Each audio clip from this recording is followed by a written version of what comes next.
రాజాతో నువ్వు సంతోషంగా ఉంటావు. ఈ పెళ్లి చేసుకో. అంతా అశోకే చేశాడని చెప్పగానే ఆ మాట పట్టుకుని వచ్చేసావా? మీరు గనక పెళ్లి చేసుకోవాలని చూస్తే నేనేం చేస్తానో నాకే తెలియదు. అసలు విడాకులు ఇచ్చిన తర్వాత ఇవన్నీ అడగడానికి నువ్వెవరు?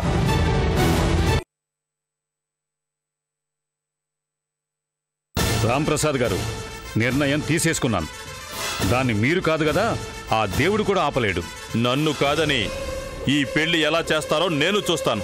పట్టుదలకొస్తే నీకన్నా మొండివాణ్ణి నేను వాళ్ళిద్దరికీ న్యాయం చేయాలని మాత్రమే ఆలోచిస్తున్నాను. దౌర్జన్యంగానైనా ఈ పెళ్లి చేయాలి అనుకుంటే నా ఊళ్ళో నేను ఏమిటో మీకు తెలుసు. కోయంబత్తూరు నడిబొడ్డున పందిరేసి పెళ్లి చేస్తాను. ఆపాలని మీరు వస్తే తమిళనాడు బార్డర్లో కూడా మీరు అడుగు పెట్టలేరు. వద్దు రాంప్రసాద్ గారు, లలిత తప్పు చేస్తుంది అనుకుని మీరు తప్పు చేయకండి. ఓ శత్రువులా కాదు, తండ్రిగా ఆలోచించండి. పదమ్మా. దొరగారు, ఈ పెళ్లి జరగకూడదు, ఇప్పుడే చెప్తున్నాను. ఈ పెళ్లి జరుగుతుంది. తండ్రిగా రాగలిగితే వచ్చి ఆశీర్వదించండి, లేదంటే మానేయండి.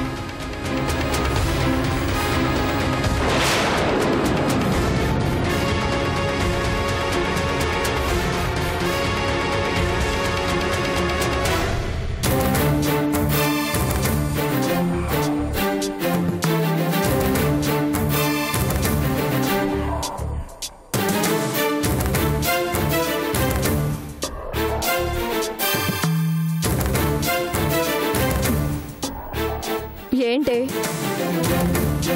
ఒక్కదానివి కూర్చొని ఇక్కడేం చేస్తున్నావు?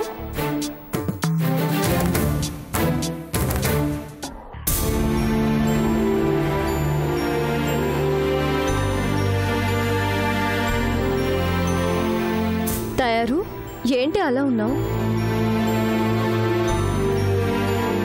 ఇందాక నేను దొరగారు హాస్పిటల్ నుంచి వస్తుంటే దారిలో మీ నాన్నగారు కలిశారు.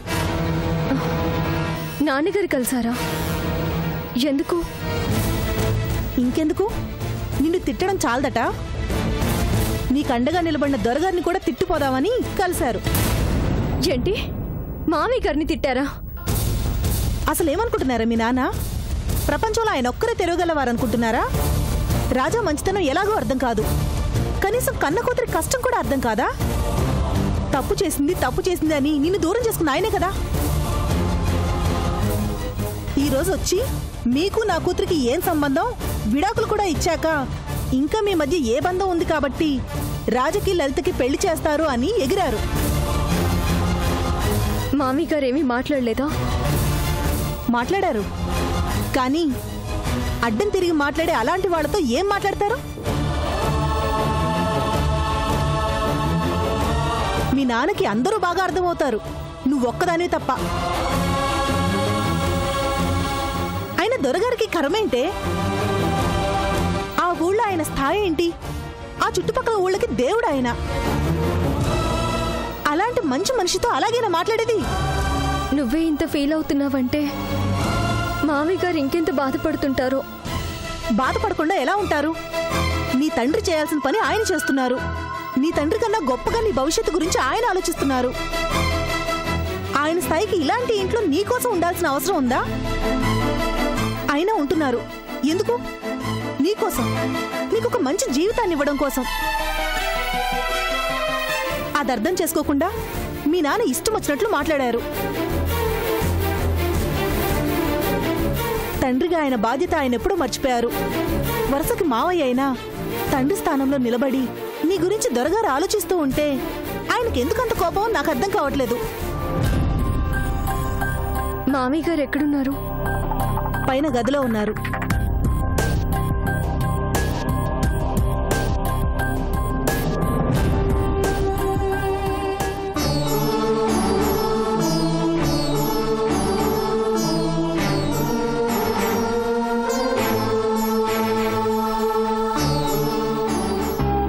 ఏమ్మా, ఇప్పుడే వచ్చావా?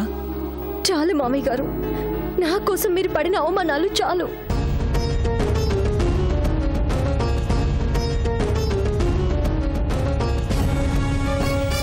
మీ అబ్బాయి చేసిన తప్పులకి మీరు శిక్ష అనుభవించాల్సిన అవసరం లేదు. మీ ఈ ఊళ్ళో మీరెంత గొప్పగా బ్రతికేవారో నాకు తెలుసు. అలాంటిది మీకెందుకు మామయ్య అవమానాలు? తెలియక వాళ్ళేదో మాట్లాడితే అది అవమానం అనుకుంటే ఎలాగమ్మా? తెలీదు. ఈ జన్మకి వాళ్ళకి మీ మంచితనం అర్థం కాదు. నా కోసం మీరు మాటలు పడుతుంటే నేను తట్టుకోలేను. బతకలేను అన్న భయం లేదు. ఎలాగో బతికేస్తాను. మీరు మీ ఊరు వెళ్ళిపోండి. వాళ్ళకు కావలసింది ఇదేనమ్మా. 4 మాటలంటే అది అవమానంగా భావించి నేను ఊరు వెళ్ళిపోతాను అనుకుంటున్నారు. అది మీ నాన్న తెలివితేటలు కావు. వెనక నుండి నా కొడుకు చక్రం తిప్పుతున్నాడు. వాళ్ళు ఇలాంటి ప్రయత్నాలు ఎన్ని చేసినా వెనక్కి తగ్గే ప్రసక్తే లేదు. నా కోసం మీకెందుకు మామయ్య కష్టం? నా కోసం అంటే నువ్వెవరమ్మా?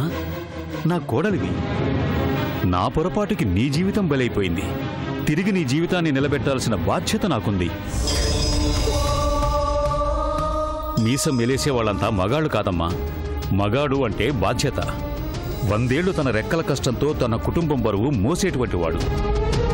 తన రక్తంతో సంసారం అనే బండిని నడిపించేవాడు. వాణ్ణి మగాడంటారు. ఆ మగతనం రాజాలో ఉంది.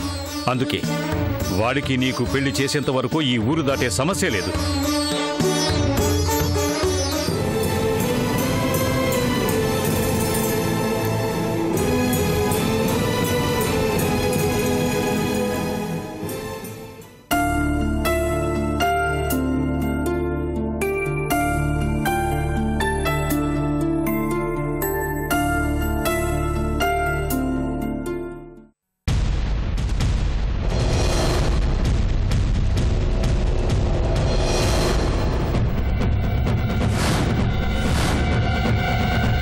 నమస్తే ఆంటీ.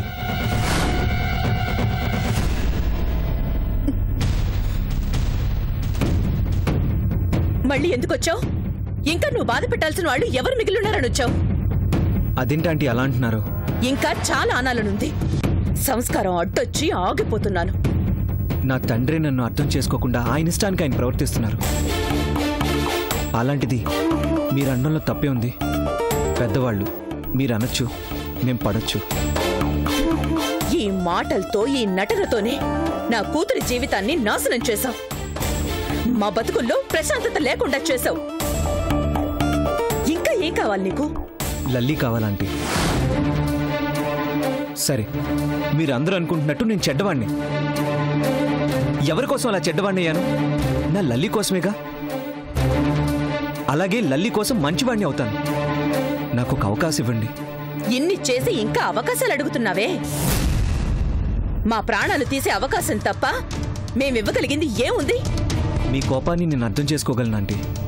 నా బాధను కూడా మీరు అర్థం చేసుకోండి. ఏంటి నిన్ను అర్థం చేసుకునేది? తాళి కట్టిన భార్యని బజార్ దాన్ని చేశావు.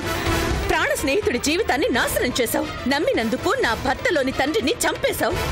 తప్పులు చేయడం తప్ప ఏమీ చేతగాని నిన్ను అర్థం చేసుకోవడానికి ప్రయత్నించడం అంటే నేను పెద్ద తప్పు చేయడం.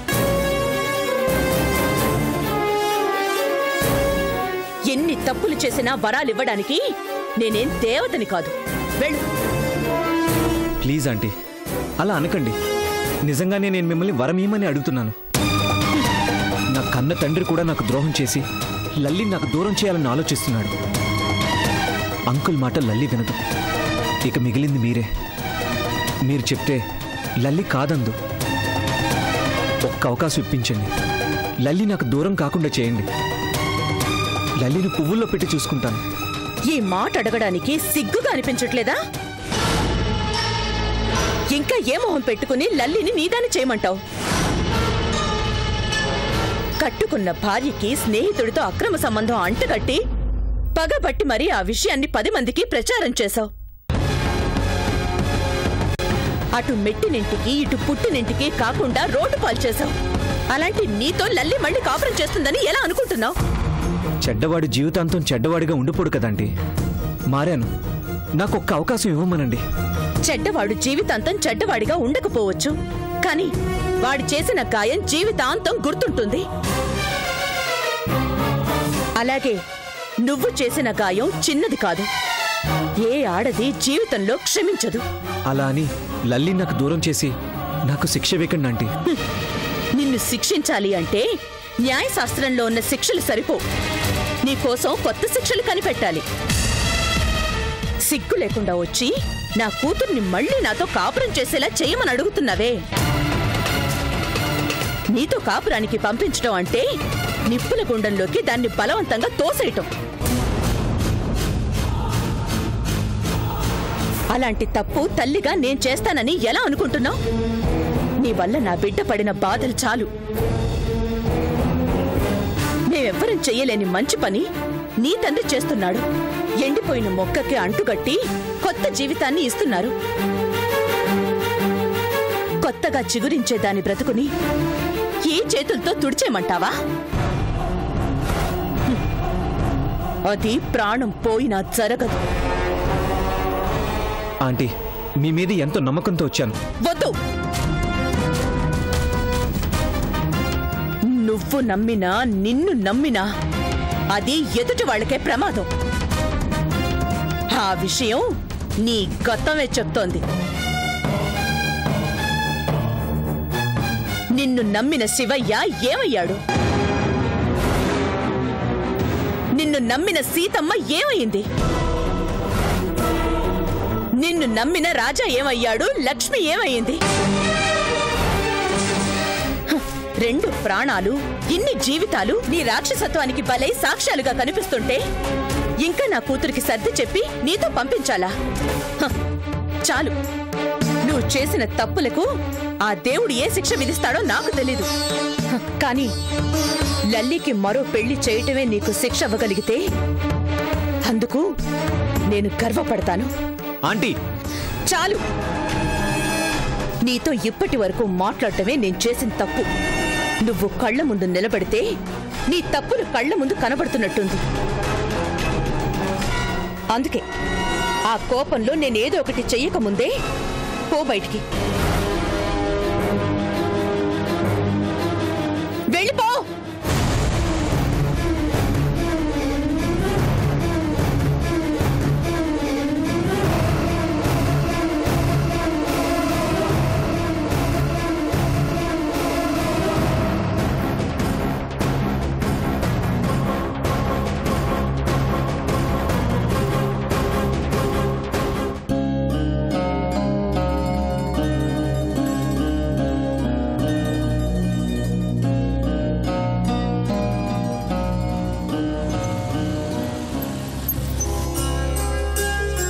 రే ప్రభాస్, పైకి రా. హాయ్ రా.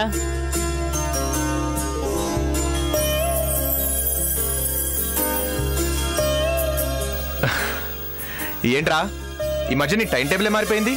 ఎప్పుడు వెళ్తున్నావో తెలియట్లేదు, ఎప్పుడు వస్తున్నావో తెలియట్లేదు. ఏంటి కదా? అది పడ్డాన్రా. పడ్డావా? ఎక్కడా? ఎప్పుడు? దెబ్బలేమన్నా తగిలినాయా? బాగా తగిలింది. ఇక్కడ కింద పడితే అక్కడెందుకు తగులుతుందిరా? పడింది కింద కాదురా, ప్రేమలో. ఏంటి? ప్రేమలో పడ్డావా? బురదలో పడ్డావా అన్నట్టు అంత షాక్ ఏంట్రా? ఎవర్రా అమ్మాయి? నీలిమ అని ప్రెస్ లో పనిచేస్తుందిరా. ఒక ప్రోగ్రాం చేస్తున్నప్పుడు పరిచయం అయింది. ఆ పరిచయం కాస్త మాటలు దాటి చాలా దూరం వచ్చింది. కానీ మేం మాత్రం అక్కడే ఉన్నాం. అదేంట్రా? అవునరా, నాతో మాట్లాడకుండా తను ఒక్కరోజు కూడా ఉండదు. తనను చూడకుండా నేను ఒక్కరోజు ఉండలేను. మోగ సినిమాలో లాగా ఇద్దరం చూసుకోవడం తప్ప అసలు విషయం చెప్పుకోలేదురా. ఇంకా ఆలస్యం ఎందుకు? చెప్పే. ఏంటి చెప్పేది? రోజంతా ఉప్పరు సోది చెప్పమంటే చెప్తాను గాని ఆ మాట మాత్రం చెప్పలేకపోతున్నాను రా. నువ్వు ఇలాగే చెప్పలేనని ఊరుకుంటే పాపం తన మనసులో నేను లేనేమో అని ఆ అమ్మాయి మరొక అబ్బాయిని చూసుకుంటుందిరా. అదేరా నా భయం. ప్రేమకి భయం అనేది బద్ధశత్రువు. అది ఉన్నంతకాలం ప్రేమికుల్ని కలవనివ్వదు. అందుకే నువ్వు నాకు హెల్ప్ చేయాలి. ఏంటో చెప్పరా? నువ్వు అడిగితే నేను కాదంటానా? తనతో ఐ లవ్ యూ చెప్పాలని ఫిక్స్ అయ్యాన్రా. అందుకే ఈరోజు సాయంత్రం పార్క్ లో కలుద్దామని రమ్మన్నాను. హ్యాపీగా వెళ్ళి కలు. గిఫ్ట్ కొనడానికి డబ్బులు ఏమైనా కావాలా? గిఫ్ట్లు ఇస్తే అమ్మాయిలు ఐ లవ్ యూ చెప్పర్రా బాబు. ఎందుకు చెప్పర్రా? చెబితే నెక్స్ట్ డే నుంచి గిఫ్ట్లేమీ ఇవ్వమని భయం. అందుకే ఆ 3 ముక్కలు చెప్పడానికి సాగా తీస్తారు. సరే, నేనేం సాయం చేయాలో చెప్పు. తోడుగా రారా. రే మీ ఇద్దరు పర్సనల్ గా కలుసుకుంటుంటే నేను తోడెందుకురా? నేను సోలోగా వెళ్తే ప్రయోజనం ఏముందిరా? కత్తి లేకుండా యుద్ధానికి వెళ్తే ప్రయోజనం ఏముంటుంది చెప్పు? నేను వచ్చి చేసేదేముందిరా? వేల మంది సైన్యం, మహా యోధులు, అంతమంది ఉన్నా అర్జునుడు కృష్ణుని తోడెందుకు రమ్మన్నాడు చెప్పు? ధైర్యం. ముందు శ్రీకృష్ణుడు ఉన్నాడు, ఏదైనా ప్రమాదం వస్తే చక్రం అడ్డేస్తాడు అన్న ధైర్యం. నాది అదే పరిస్థితిరా. ఏరా, నీకు తోడురమ్మంటానికి మహాభారతం అంతా చెప్పాలా? మరి నేనెందుకు అన్నావుగా నువ్వే? పొరపాటున అన్నానులేరా. సరే, ఇప్పుడేంటి వస్తున్నావుగా? ఏహే, నేను రాలేను, నువ్వు వెళ్ళరా బాబు. ఒరే బాబు, ఈ బక్క చిక్కిన ప్రేమికుడి కోసం ఏ మాత్రం సాయం చేయలేవురా? నేను వస్తే బాగోదురా. నాకు బాగుంటుందిరా. ప్లీజ్ రా, నా ప్రేమను గెలిపించడానికి. నాకు పిల్లలు పుడితే నీ పేరే పెట్టుకుంటాను రా. ప్లీజ్ రా. తప్పదా? తప్పదు. సరే, వస్తాలే. థ్యాంక్స్ రా.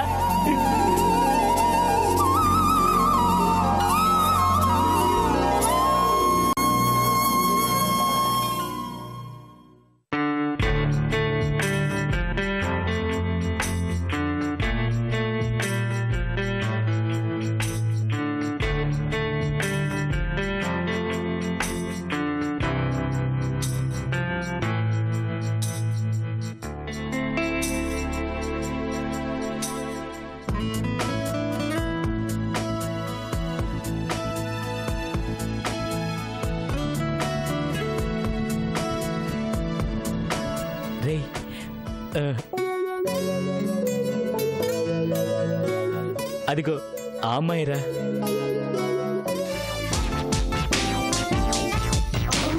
అరే, నువ్వు సిగ్గుపడతావేంట్రా? నిన్ను చూసి ఆ అమ్మాయి సిగ్గుపడాలి గాని నువ్వు సిగ్గుపడతావేంట్రా? ఒరే, జీవితంలో మొట్టమొదటిసారి ఐ లవ్ యూ చెప్పబోతున్నాను రా. గుండె ఏదో గిలగిలా కొట్టేసుకుంటుందిరా. ఐ లవ్ యూ చెప్పడానికే నీకు ఇలా ఉంటే ఆ అమ్మాయి ఐ టూ అందనుకో, అప్పుడేంట్రా నీ పరిస్థితి? కళ్ళు తిరిగి పడిపోతానేమో అనిపిస్తోందిరా. ఎందుకైనా మంచిది నువ్వు రెడీగా ఉండరా. ముందు అక్కడ రియాక్షన్ ఏంటో చూద్దాం కానీ పద.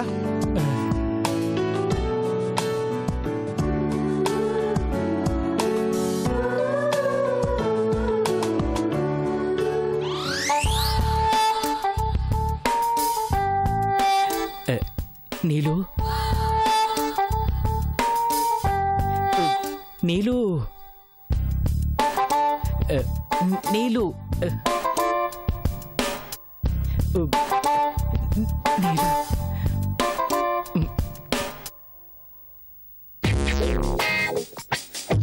నీలు. హలో,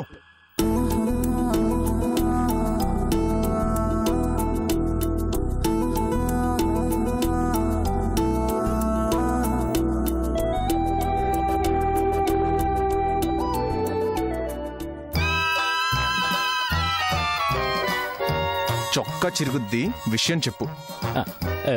నువ్వు చెప్పరా. నువ్వు ప్రేమిస్తే నేను చెప్పేదేంట్రా? భయంగా ఉందిరా. అయితే పోదాం పద. అబ్బా ఆగరా. నీలు, నా ఫ్రెండ్ రాజా. హాయ్ అండి. హాయ్. మా వాడేదో మీతో మాట్లాడాలంటే తోడొచ్చారా? తెచ్చాడు. మాట్లాడమనండి. రాత్రంతా ప్రాక్టీస్ చేశాను నీలు. రాత్రంతా చదివి ఎగ్జామ్ హాల్లో ఆన్సర్ మర్చిపోయినట్టు ఏం మాట్లాడాలో గుర్తు రావట్లేదు నీలు. పర్వాలేదు, గుర్తు చేసుకోండి. నేను వెయిట్ చేస్తాను. అంటే అంటే అది రేయ్, నసాపి చెప్పరా. అబ్బా ఉండ్రా. దంపుడు మిషన్ శబ్దం లాగా నా గుండె చెప్పు నాకే వినబడుతోంది. టెన్షన్ పడకుండా చెప్పండి. నాకు టెన్షన్గా ఉంది. అంటే నేను నిన్ను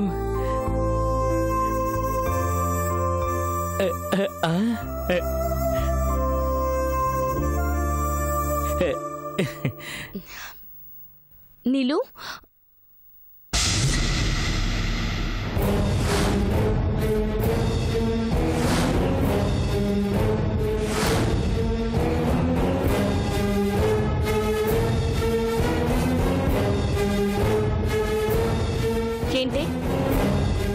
చెప్పింది ఇతని గురించేనా? తనతో మాట్లాడడానికైనా నన్ను తోడుగా రమ్మన్నా? అవునే, ప్రభాస్ అంటే తనే. నువ్వు ప్రేమించడానికి ఇంతకన్నా ఎవరూ దొరకలేదా నీకు? ఏ వీడికేం తక్కువ? తమరి ఫ్రెండ్ అన్న ఒక క్వాలిఫికేషన్ చాలుగా ప్రేమించడానికి పనికి రాడు అని చెప్పడానికి. చూడు సిస్టర్, నువ్వు ఇలా మాట్లాడడం ఏమీ బాలేదు. ఇంకెలా మాట్లాడాలి? నీలాంటి వాడిని ప్రేమిస్తే నా ఫ్రెండ్ పరిస్థితి కూడా నా పరిస్థితే. వాళ్ళిద్దరి ప్రేమకి నీకు సంబంధం ఏంటి? సంబంధం ఉంది. నిన్ను ప్రేమించి నేను పడే కష్టాలు చాలవా? నీ ఫ్రెండ్ని ప్రేమించి నా ఫ్రెండ్ కూడా కష్టాలు పడాలా? ఏంటి నేనేదో నీకు ద్రోహం చేసినట్లు? ద్రోహం కాక చేసిందేంటి? అంతగా ప్రేమించిన మనిషిని నమ్మక ద్రోహం చేశావు. నా మీద ప్రేమ ఉందని నటించావు. ఏయ్, చెప్తే అర్థం కదా నీకు? అర్థమైంది, నిన్ను ప్రేమించి తప్పు చేశానని. సిస్టర్, మా ఇద్దరిని కలపడానికి వచ్చి మీ ఇద్దరు గొడవ పడతారేంటి? అది ప్రేమిస్తుంది నిన్ను అని తెలిసాక ఇంకా మిమ్మల్ని కలుపుతాననుకుంటున్నావా? అంటే నీలు నన్ను ప్రేమిస్తోందా?